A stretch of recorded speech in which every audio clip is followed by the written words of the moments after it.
नजरों में बनाया है। हालांकि इस पर एक आरोप भी लगाया जा रहा है कि सम्राट चौधरी का पत्ता इस वजह से भी कट सकता है कि वो दूसरी पार्टी से बीजेपी में आए हैं, वो आरएसएस के नहीं है। लेकिन ये सब मुद्दा नहीं है। मैं साफ कर देता हूं कि सम्राट चौधरी सबसे प्रबल दावेदार है और वही मुख्यमंत्री बनने जा रहे हैं। तो दूसरा पक्ष यही है कि नीतीश कुमार ने भी इनको सहमति दे दी है। और चूंकि आप सुनते आ रहे हैं कि यही कहा जा रहा है कि जो नीतीश कुमार चाहेंगे वही मुख्यमंत्री बनेगा, जिसको चाहेंगे उसको बनाया जाएगा।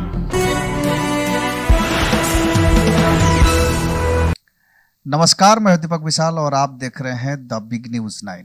बिहार की राजनीति में काफी उथल पुथल है और आप तो सब बिहार वासियों को पता ही है कि किस तरह की उथल पुथल मची है। सबके जहन में एक सवाल घूम रहा है और ये सवाल ये है कि आखिर बिहार का मुख्यमंत्री कौन होगा, क्योंकि जाहिर है कि नीतीश कुमार एमएलसी पद से इस्तीफा दे चुके हैं तो मुख्यमंत्री पद पर तो अब नहीं रहेंगे। राज्यसभा चुनाव जीत चुके हैं, तब वो राज्यसभा जा रहे हैं। तो ऐसे में ये सवाल काफी चर्चा का विषय बना हुआ है कि आखिर मुख्यमंत्री कौन होगा, और इसको लेकर के तमाम तरह के दावे किए जा रहे हैं। ये कहा जा रहा है कि सम्राट चौधरी होंगे, कोई किसी का ये मानना है कि पर्ची से मुख्यमंत्री को निकाला जाएगा। तो कभी ये कहा जा रहा है कि किनके नाम चर्चा में ज्यादा है तो किनके नाम कम है। कभी ये कहा जा रहा है कि निशांत कुमार को नीतीश कुमार बनाना चाहते हैं, जेडीयू बनाना चाहती है। ये तमाम सवाल जो है वो लगातार लोगों के जहन में घूम रहा है। लेकिन इन सब चीजों पर अब मैं साफ हो चुका है कि आखिर मुख्यमंत्री कौन होगा, डिप्टी सीएम कौन होगा, कैबिनेट में कौन कौन होंगे, किसको कौन सा विभाग मिलेगा। ये तमाम चीजें जो है ये साफ होती दिख रही है धीरे धीरे। तो इस पे तफसील से हम लोग चर्चा करते हैं। सबसे पहले मैं आपको ये बता दूं कि ये तो तय है कि नीतीश कुमार अब बिहार के मुख्यमंत्री नहीं रहेंगे, राज्यसभा जा रहे हैं, एमएलसी पद से इस्तीफा दे दिया है और 10 तारीख को राज्यसभा सदस्य के रूप में वो शपथ ग्रहण करेंगे। 12 तारीख को बिहार मुख्यमंत्री पद से इस्तीफा दे रहे हैं और 14 तारीख को संभावित 14 तारीख को बिहार में अगले मुख्यमंत्री का घोषणा हो जाएगा और हो सकता है कि उसी दिन शपथ ग्रहण भी हो जाए। और अब सवाल ये उठता है कि आखिर मुख्यमंत्री होगा कौन। तो बिहार में सम्राट चौधरी सबसे प्रबल दावेदार हैं, इनकी ही नाम सबसे आगे चर्चा में चल रही है। और एक जेडीयू से डिप्टी सीएम होंगे और वो डिप्टी सीएम का नाम मैं आपको आगे बताऊंगा, लेकिन सबसे पहले सम्राट चौधरी पर चर्चा करते हैं। अभी कल की बात है जब बीजेपी बंगाल चुनाव के लिए सम्राट चौधरी को स्टार कैंपेनर बनाया है और इस पर काफी चर्चा हो रही है। तो बीजेपी की तरफ से भरोसा यह दिखाया जा रहा है कि सम्राट चौधरी का कद धीरे धीरे आप देख ही रहे हैं कि कैसे बढ़ाई जा रही है और कैसे बढ़ते जा रहे हैं। लेकिन इससे बीजेपी के एक धड़े में काफी बेचैनी है, काफी परेशानी है, क्योंकि अब बिहार की राजनीति जातीय लॉबी पर नहीं हो, ये हो ही नहीं सकता है। तो चूंकि सम्राट चौधरी ओबीसी से आते हैं, कुशवाहा समाज से आते हैं, तो सम्राट चौधरी के नाम जब सामने आता है तो एक खास वर्ग है जो काफी चिढ़ा हुआ है और वो नहीं चाहता है कि सम्राट चौधरी मुख्यमंत्री बने। लेकिन सम्राट चौधरी इस दावेदारी में सबसे प्रबल और सबसे आगे दिख रहे हैं और इसका रीजन भी साफ है। इसका रीजन साफ ये इसलिए है क्योंकि नीतीश कुमार भी चाहते हैं कि सम्राट चौधरी ही मुख्यमंत्री की कुर्सी पर बैठे। दूसरी तरफ होम यानी कि गृह विभाग बिहार का उनके पास है और उन्होंने जिस तरह से जब से उनके पास गृह विभाग आया है तब से जिस तरह की उन्होंने उस पर कंट्रोल किया है और कार्रवाई जिस तरह से हो रही है, उसको देखते हुए भी ये भी कहा जा सकता है कि कुशल नेतृत्व की क्षमता उन्होंने डेवलप कर ली है।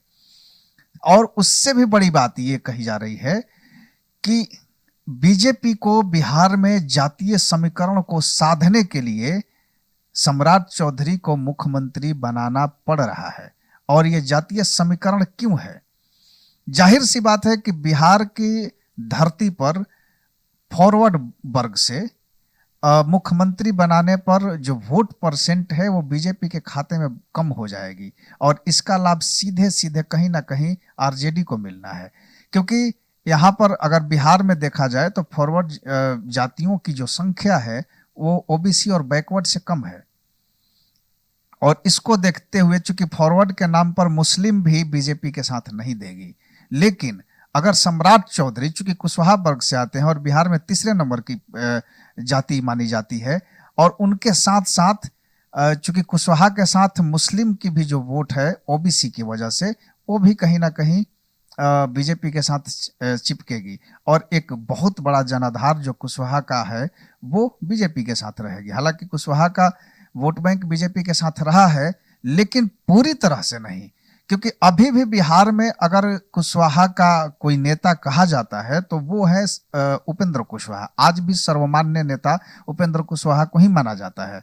लेकिन बीजेपी इस दाव को अगर भुना पाती है तो कुशवाहा का जो वोट बैंक है, जो बिहार में सबसे तीसरे नंबर पर आने वाली जाति है जनसंख्या के मामले में, वोट के मामले में, तो ये जाति जो है वो धीरे धीरे सम्राट चौधरी की तरफ शिफ्ट होगी। ये वोट जो है वो सम्राट चौधरी की तरफ शिफ्ट होगा, क्योंकि हर जाति चाहता है कि हमारे कास्ट का, हमारे समुदाय का जो नेता है वो हमारा मुख्यमंत्री है, तो उसकी तरफ रुझान अचानक अपने आप ही चला जाता है। तो ये एक मुद्दा है। दूसरे तरफ अगर हम बात कर रहे हैं कि ये तो साफ है कि ये तमाम जो समीकरण और जो मुद्दे हैं, इसको साधने के लिए बीजेपी सम्राट चौधरी को मुख्यमंत्री बनाना चाहती है। दूसरा कारण क्या है? दूसरा कारण यह है कि नीतीश कुमार भी चाहते हैं कि सम्राट चौधरी बने, क्योंकि अगर सम्राट चौधरी के साथ उन्होंने लंबा काम किया है तो वो कुछ ना कुछ उन दोनों के बीच में बॉन्डिंग अच्छी बन गई है। और आजकल आप देख रहे होंगे कि जितने भी यात्रा में नीतीश कुमार के साथ सम्राट चौधरी रहे हैं, तो सम्राट चौधरी का लहजा, उनका तरीका, और जिस तरह से वो नीतीश कुमार को तारीफों के पुल बांधते आ रहे हैं, उससे, और आप एक चीज और गौर किया होगा आपने, क्योंकि राजनीति को अगर समझना है तो नेताओं के हाव भाव, पॉलिटिकल उनकी स्टेटमेंट, उनके चाल चलन, उनके चलने का तरीका, बोलने का तरीका, खड़ा होने का तरीका, इन तमाम चीजों पर अगर आप गौर करेंगे तो बहुत सारी चीजें साफ हो जाती है। अभी यात्रा की मैं जिक्र कर रहा था, इस यात्रा पर आप गौर डालेंगे तो आपको समझ में आएगा कि सम्राट चौधरी कितने सधे हुए बयान देने लगे हैं। हालांकि इनकी राजनीति का शैली ऐसा नहीं रहा है, लेकिन नीतीश कुमार के प्रति जिस तरह से कर्तव्यनिष्ठ दिख रहे हैं, जिस तरह से हाथ जोड़े और विनम्र अंदाज में उनकी तारीफ करते हैं, तो ये साफ दिखाता है कि नीतीश कुमार से उन्होंने कुछ सीखा है, और नीतीश कुमार के छत्रछाया में बहुत कुछ उनको सीखने को मिला है, जानने को मिला है, और नीतीश कुमार के काफी करीब भी हो गए हैं। एक समय था जब सुशील मोदी और नीतीश कुमार को जोड़ी मानी जाती थी, उसी तरह सम्राट चौधरी ने अपने आप को नीतीश कुमार की नजरों में बनाया है। हालांकि इस पर एक आरोप भी लगाया जा रहा है कि सम्राट चौधरी का पत्ता इस वजह से भी कट सकता है कि वो दूसरी पार्टी से बीजेपी में आए हैं, वो आरएसएस के नहीं है। लेकिन ये सब मुद्दा नहीं है। मैं साफ कर देता हूं कि सम्राट चौधरी सबसे प्रबल दावेदार हैं और वही मुख्यमंत्री बनने जा रहे हैं। तो दूसरा पक्ष यही है कि नीतीश कुमार ने भी इनको सहमति दे दी है, और चूंकि आप सुनते आ रहे होंगे कि यही कहा जा रहा है कि जो नीतीश कुमार चाहेंगे वही मुख्यमंत्री बनेगा, जिसको चाहेंगे उसको बनाया जाएगा। तो नीतीश कुमार के सहमति से भी सम्राट चौधरी का ही नाम आगे आ रहा है। अब सवाल ये उठता है कि जेडीयू का क्या होगा।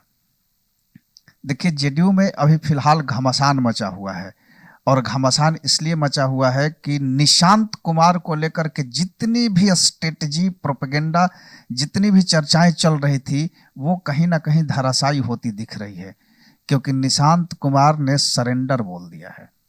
जी हाँ, निशांत कुमार हाथ खड़ा कर चुके हैं। वो साफ मना कर दिया उन्होंने कि मैं किसी भी पद पर नहीं जाऊंगा, मैं कोई भी मंत्री, कोई भी पद लेने को तैयार नहीं हूं।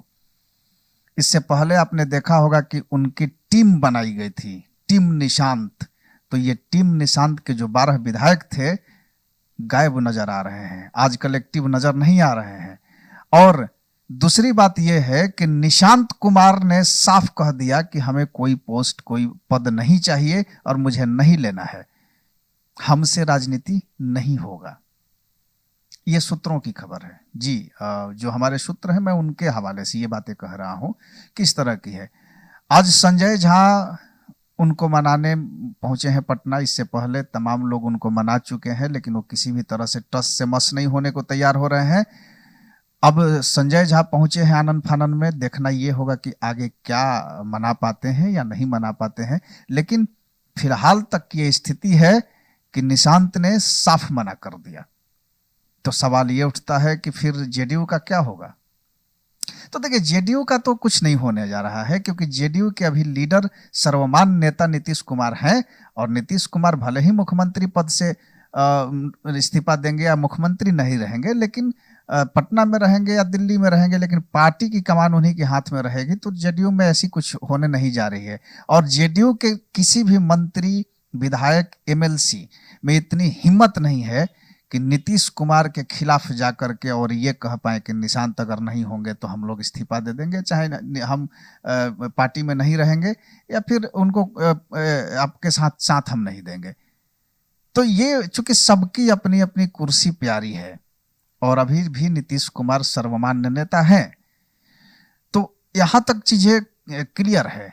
लेकिन निशांत को लेकर के क्या होगा, कुछ दिन पहले चर्चा ये चल रहा था कि निशांत कुमार मुख्यमंत्री भी हो सकते हैं, उप मुख्यमंत्री हो सकते हैं, गृह विभाग इनको दिया जा सकता है। ये तमाम चीजें कयास लगाई जा रही थी। लेकिन धीरे धीरे ये चीजें साफ हो रही हैं कि जिस तरह से निशांत जो है वो साइलेंट मोड में चले गए हैं और अब उनको मनाने में पूरी पार्टी लगी हुई है। देखना ये होगा कि क्या कुछ निकल के सामने आता है। लेकिन फिलहाल सम्राट तय है और वही मुख्यमंत्री होंगे। और ये तारीख भी लगभग यही होने जा रही है कि 10 तारीख को राज्यसभा का सदस्यता ग्रहण करेंगे और 12 तारीख को मुख्यमंत्री पद से इस्तीफा देंगे और संभावित 14 या 15 को बिहार में नए मुख्यमंत्री का आगमन हो जाएगा। तो अब तक की यही सारी जानकारी है। बाकी आप कमेंट बॉक्स में जरूर बताइए कि आप खबर कहां से देख रहे हैं। और अगर आप हमारे चैनल पर नए हैं तो चैनल को जल्दी से सब्सक्राइब कर लें। और साथ ही साथ अगर ये खबर आप फेसबुक से देख रहे हैं तो हमारे फेसबुक पेज को फॉलो करें और ज़्यादा से ज़्यादा लोगों में शेयर करें। नमस्कार।